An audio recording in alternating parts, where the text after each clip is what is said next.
안녕하세요. MJ 경매스쿨 MJ입니다. 안녕하세요. 윤예주입니다. 저희가 오늘은 제주도에 있는 경매 물건을 볼 건데 금액이 어마어마합니다. 51억 8,100만 원짜리 오피스텔 20개가 17억까지 무려 30억 정도가 떨어졌는데 저희가 이 물건을 직접 답사를 갔다 왔죠. 그래서 이 물건을 저희가 현장에 가서 봤는데 여기에 금액이 떨어졌던 가장 큰 이유가 보면 유치권?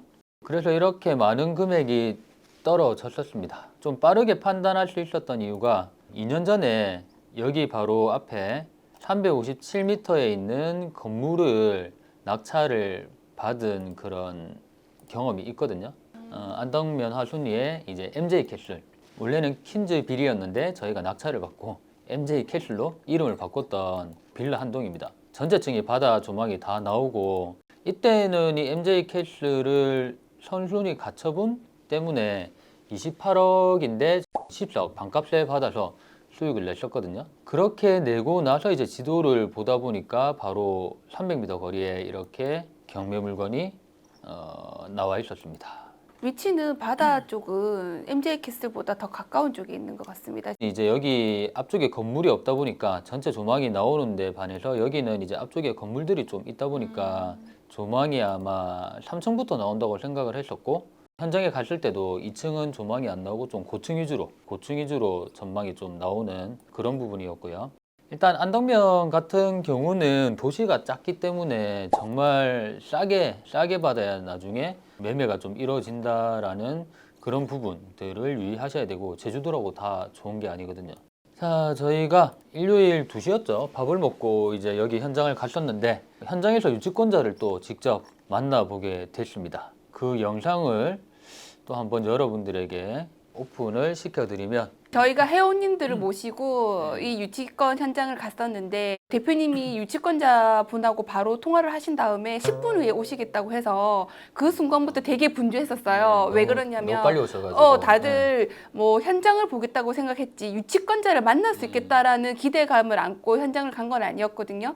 그런데 생각외로 유치권자분이 10분 안에 오신다고 하니까 회원분들이 겁을 먹기 시작한 거예요. 갑자기 문신을 하고 나오면 어떡하나. 다들 외지 사람들인데 우르르 몰려오면 어떡하나. 다들 그런 걱정을 안고 슬금슬금 건물 뒤로 피하고 있었거든요. 그런데 한 분이 오셔가지고 의외로 한 분이 오셨는데 인상도 너무 좋으셨어요. 그냥 동네 아저씨 같은 분이 오셔서 네, 그래서 대표님하고 대화하는 거를 저희가 주변에서 계속 이렇게 듣고 있었습니다. 자, 무슨 싸우는 것 같이 돼 있는데 이분이 유치권 이제 주장을 하시는 분이었고요. 빠르게 저희는 이제 내부를 보고 싶다. 내부를 이제 흔쾌히 사장님께서 문을 열어 보여주셨습니다. 이때 좀 특이한 게 CCTV가 다 있었고 CCTV로 저희를 이제 계속 감시를 하고 있었던 그런 기억이 또 나는데 내부를 꼭 확인을 해야 되는 게 내부 마감이 안 되거나 건물 자체 하자가 있는 경우가 너무 많기 때문에 일단 유치권자한테 협조를 하면서 내부를 확실하게 보고 어떤 부분이 마감이 안 됐는지 이 부분을 캐치하는 게 좀 중요하다고 생각을 해서 그 유치권자가 이 건물에 들어가지 못하게 전부 다 막아놨었어요. 원래 유치권이라는 건 점유를 하셔야지만 인정이 되는 건데 이분이 계시진 않았고 막아만 놓으셨거든요. 이래도 유치권 인정되는 건가요?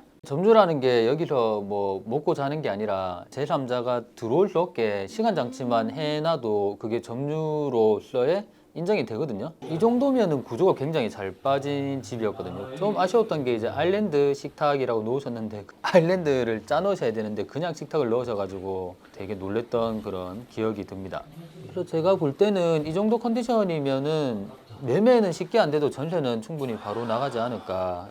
여기서 이제 드리고 싶은 말씀은 다들 유치권 하면 겁을 되게 많이 내세요. 근데 유치권 주장하시는 분들도 어떻게 보면 공사를 했다가 이제 좀 억울하죠. 공사 대금을 받지 못한 상태에서 이렇게 경매가 나와버리니까 본인들이 어떻게든 본인의 권리를 주장해서 낙찰자로 하여금 이제 간접적으로 배당을 받는 그런 권리인데 접촉을 하려고 하면 충분히 접촉을 많이 할 수 있고 유치권자분들과 처음부터 이렇게 좀 대화를 많이 해서 유치권이 성립되지 않는 부분과 그리고 제가 이때까지 소송을 해보니까 소를 하는 게 좋은 게 없더라고요. 그냥 협상. 적당하게 협상을 하는 게 서로 좋게 빨리 끝난다는 생각을 해서 근데 이분은 이제 공사 대금이 너무 크니까 좀 이겨놓고 협상을 해야 되지 않을까 그런 생각을 많이 했었던 것 같아요. 대표님 원래 유치권은 가짜 유치권도 굉장히 많은 걸로 알고 있거든요. 그렇죠. 그럼 지금 저희가 만났던 분은 좀 진성으로 판단해도 될까요? 네, 진상입니다. 가짜 유치권은 누가 봐도 티가 나는 뭐 구축 아파트 20년 됐는데 뭐 인테리어 업자가 유치권을 건다든지 아니면 법인이 유치권을 건다든지 분양이 끝나고 소유권 이전이 됐는데 보통 유치권이 들어오면 유치권이 성립할 만한 그런 이유가 아무것도 없거든요. 결연성이 없기 때문에. 근데 이렇게 공사를 본인이 100% 하고 이렇게 점유를 정상적으로 하면서 대항력을 가지면 일단 포인트가 여기 경매개시 등기 전에 점유를 했냐 부분인데 이제 그런 부분도 어느 정도 갖춰져 있고 그래서 저희는 어떻게든 이 건재당권자들, 채권자들을 만나서 금액이 적당하냐, 정말 뭐 이 공사를 완벽하게 했냐, 잔금을 이렇게 못 받고 마감이 다 해줬냐 이런 부분들을 물어봐야 될 것 같아요. 그러면 이 유치권자분은 지금 신고하신 금액이 12억이고 뭐 그 정도의 금액을 원하시는데 12억을 현금으로 드려야 되나요? 아, 그렇죠. 현금으로 주면서 이제 유치권 포기각서를 받거나 아니면 점유를 빼거나 그런 식으로 해야 되는데 사실 12억을 주면 남는 게 없기 때문에 제가 볼 때는 한 1, 2억 안에 끝낼 수 있으면 제일 베스트지 않나라고 생각을 합니다. 그래서 뭐 최저가 받아서 한 2억 정도 던져주고 20억에 가져와야 50억짜리를 제 경험상은 너무 촌이에요. 여기 사람이 안 살거든요. 그나마 영어마을이 가깝다는 장점이 있는데 도시가 작기 때문에 시간이 엄청 많이 걸린다라고 저는 생각을 합니다. 대표님, 이 유치권 금액은 아까 말씀하신 대로 협상의 여지는 항상 있는 거죠. 협상의 여지는 항상 있는데 보통 이제 시나리오를 짤 때 힘을 뺀 다음에 협상을 해야 되거든요. 이 상태에서 협상을 해봤자 협의점이 찾아지지가 않고 보통 인도 명령은 기각이 날 거고 유치권 부존재 소송하고 명도를 같이 넣으면서 어느 정도 우리 쪽으로 승패가 기울 때 협상을 하든지 아니면은 승소 판결을 받고 나서 협상을 하면 금액이 확 줄어들 수 있는 거죠. 그러면 이런 유치권 문제는 경린이들은 접근하기가 힘들겠네요. 하시면 안 되죠. 100% 성립이 안 되는 걸 하셔야지. 조금이라도 성립 여지가 있는 것들은 붙어봤자 2년 지나고 또 져버리면 너무 리스크가 크기 때문에 굉장히 신중하게 접근을 하셔서 입찰 여부를 결정하셔야 되고 이런 부분은 이제 한번 이런 물건도 있다. 이런 물건을 어떻게 우리가 해석을 하느냐. 그런 부분들을 오늘 또 이 구독자분들에게 설명을 해드리려고 저희가 영상을 찍게 되었습니다. 일단 오늘은 유치권 신고된 제주도 경매물건 여기까지 영상을 마무리하도록 하겠습니다. 다음 시간에 또 뵙도록 하겠습니다.